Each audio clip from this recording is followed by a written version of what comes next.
Assalamu alaikum. I'm Anish Fatma. Welcome to the Magic Script Point. Don't forget to like and subscribe to get more such videos, and for more such material and guidance, you can contact us at this number mentioned over here.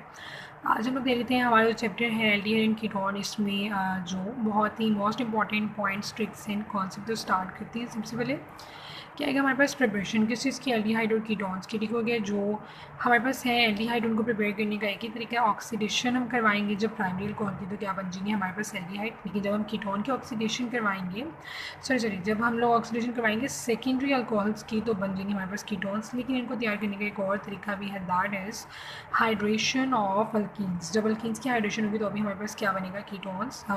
Before proceeding next एक चीज़ को हम लोग यहाँ पे clear कर लेते हैं, बहुत ही इंपॉर्टेंट कॉन्सेप्ट है। ठीक हो गया। इसमें क्या है, अल्कोहल्स पहले इनको अपने सीक्वेंस से रखना है, उसके बाद आएगा एल्डिहाइड या कीटोन और उसके बाद हमारे पास आएगा जो है कार्बोक्सिलिक एसिड।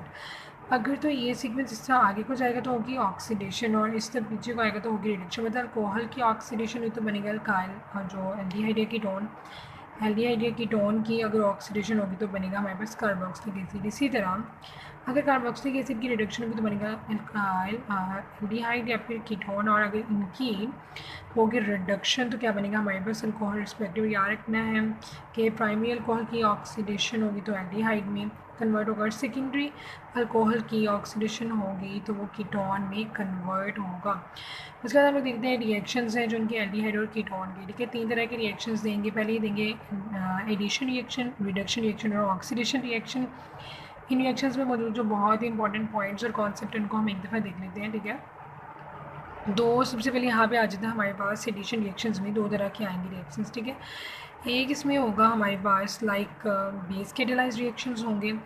ठीक है, और एक होंगे acid catalysed reaction. Base catalysed reaction कब होंगे, जब हमारा क्या होगा, स्ट्रॉन्ग न्यूक्लियोफिलिक रिएजेंट होगा।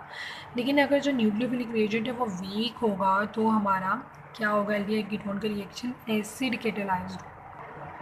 ठीक है जी, इसमें आ रहता है एसिड कैटेलाइज्ड रिएक्शन में हमारे पास एक कंडेंसेशन रिएक्शन, उसमें हमारी कौन सी होती है, एल्डोल कंडेंसेशन। ठीक है, और एक और तरह का रिएक्शन जिसे हम कहते हैं कैनिज़ारो रिएक्शन। इनके बारे में अपने याद रखना है। अगर तो अल्फ़ा हाइड्रोजन होगी तो कौन सा रिएक्शन होगा, एल्डोल कंडेंसेशन होगी। लेकिन अगर हमारे पास कोई भी अल्फ़ा हाइड्रोजन नहीं होगी तो क्या होगा, कैनिज़ारो रिएक्शन होगा। ठीक है, जब भी हमारे पास एल्डोल कंडेंसेशन या फिर कैनिज़ारो रिएक्शन से रिलेटेड कोई भी एमसीक्यू जाएगा, सबसे पहली चीज़ आपने क्या देखनी है कि उसमें अल्फ़ा हाइड्रोजन आइदर है या फिर नहीं है। उसी के बेसिस पे आई थिंक बहुत इजीली हम इसे सॉल्व कर सकते हैं, मैक्सिमम हो भी जाएंगे। नेक्स्ट आ जाता है रिडक्शन रिएक्शन। ठीक है, इसमें दो तरह से रिडक्शन होती है, कैटालिटिक रिडक्शन होती है और एक होती है सोडियम बोरोहाइड्राइड्स के। ठीक हो गया, तो सोडियम बोरोहाइड्रेट कैसे रिड्यूस करेगा और किसको करेगा, जो कार्बन ऑक्सीजन डबल बॉन्ड होगा ये सिर्फ उसे ही रिड्यूस करेगा, कार्बन कार्बन मल्टीपल बॉन्ड्स को ये रिड्यूस नहीं करेगा। अगर हमें कार्बन कार्बन मल्टीपल बॉन्ड दे दिए गए, वो कह रहे हैं कि इसे सोडियम बोरोहाइड्रेट रिड्यूस करेगा, कैसे करेगा, तो हम सिंपली उस जो ऑप्शन को क्या करेंगे, नेग्लेक्ट कर देंगे। फिर आ जाती है हमारे पास oxidation of aldehyde and ketone.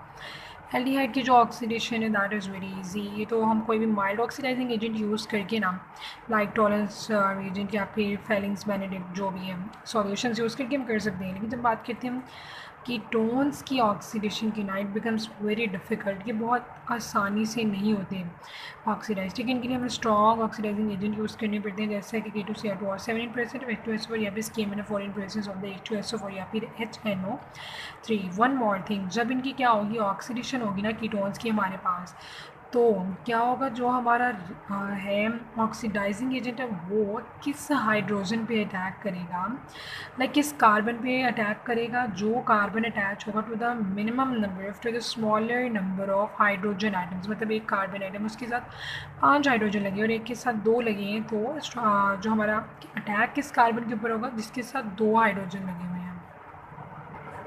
ठीक हो गया। उसके बाद हम लोग देख लेते हैं यहाँ पे जो हमारे टेस्ट हैं डिफरेंट सारे चैप्टर में और जो एंड पे है, हमने सबको इकट्ठा यहाँ पे कर दिया, बहुत इजी वे में इनको कंपाइल कर दिया लर्न करने के लिए। बस हमें क्या करना है, क्या कलर याद रखना है और हम देखेंगे यहाँ पे कौन एल्डिहाइड देता है और कौन से वाले टेस्ट कीटोन देता है। लाइक आयोडो फॉर्म टेस्ट है हमारे पास। सबसे पहले क्या होगा, इसमें कलर कौन सा बनेगा, वाटर इनसॉल्युबल आयोडो फॉर्म बनेगी। येलो कलर के प्रेसिपिटेट्स होंगे। एल्डिहाइड में कौन देगा, हमारे पास एसिड एल्डिहाइड देगा, और अल्कोहल्स में सिर्फ एथेनॉल देगा, और कीटोन्स में हमारे पास सिर्फ और सिर्फ मिथाइल कीटोन ही ये टेस्ट देगा। डीएनपीएस टेस्ट की बात करें तो इसमें हमारे पास येलो या फिर रेड कलर के प्रेसिपिटेट बनेंगे और एल्डिहाइड और कीटोन दोनों ही ये टेस्ट देंगे। जबकि हम बात करें NaHSO3 टेस्ट की, तो इसमें क्या होगा, क्रिस्टलाइन वाइट प्रेसिपिटेट बनेंगे और ये एल्डिहाइड देगा, हमें सारे एल्डिहाइड देंगे। लेकिन कीटोन में हमारे पास सिर्फ स्मॉल मिथाइल कीटोन्स देंगे। जो टॉलरेंस टेस्ट है उसको हम सिल्वर मिरर टेस्ट भी कहते हैं। ये जो फार्मूला है ना, ये बनेगा हमारे पास, ये सिल्वर कलर की लेयर बन जाएगी अंदर हमारे टेस्ट ट्यूब की जब हम सॉल्यूशन डालेंगे, टॉलरेंस सॉल्यूशन, ठीक है। और ये हमें कौन देगा, टॉलरेंस टेस्ट का पॉजिटिव रिजल्ट हमारे पास किस में आएगा, सिर्फ और सिर्फ एल्डिहाइड में आएगा। एल्डिहाइड देंगे, कीटोन्स हम ये टेस्ट नहीं देंगे। उसके बाद हमारे पास आ जाते हैं दो और टेस्टें, ठीक है, फैलिंग सॉल्यूशन और बेनेडिक्ट सॉल्यूशन। इनमें क्या होगा, दोनों में हमारे पास ब्रिक रेड कलर आएगा, ठीक है। और एलिफेटिक एल्डिहाइड, सिर्फ और सिर्फ एल्डिहाइड में कौन देगा, एलिफेटिक एल्डिहाइड और कीटोन से टेस्ट नहीं देंगे। एक छोटा सा डिफरेंस है कि फैलिंग सॉल्यूशन में हमारे पास जो सॉल्यूशन उसमें क्या होगा, क्यूप्रिक टार्टरेट होगा, और बेनेडिक्ट सॉल्यूशन में हमारे पास क्यूप्रिक सिट्रेट होगा। और फाइनली आ जाता है हमारे पास सोडियम नाइट्रोक्लोराइड टेस्ट। इसमें क्या होगा जी, पहले हमने सारे पॉइंट में एल्डिहाइड और कीटोन दोनों दे रही हैं, यहाँ पर सिर्फ एल्डिहाइड दे रही है। ये वाला टेस्ट है, सिर्फ और सिर्फ कीटोन्स देंगे और एल्डिहाइड नहीं देंगे। इसमें कलर हमारे पास कौन सा आएगा सोल्यूशन का, प्रेसिपिटेट्स का, वाइन रेड या फिर orange red. That was all about this some important and like you can say most important concepts and points about aldehyde and ketone, and that was all about today. Thank you so much.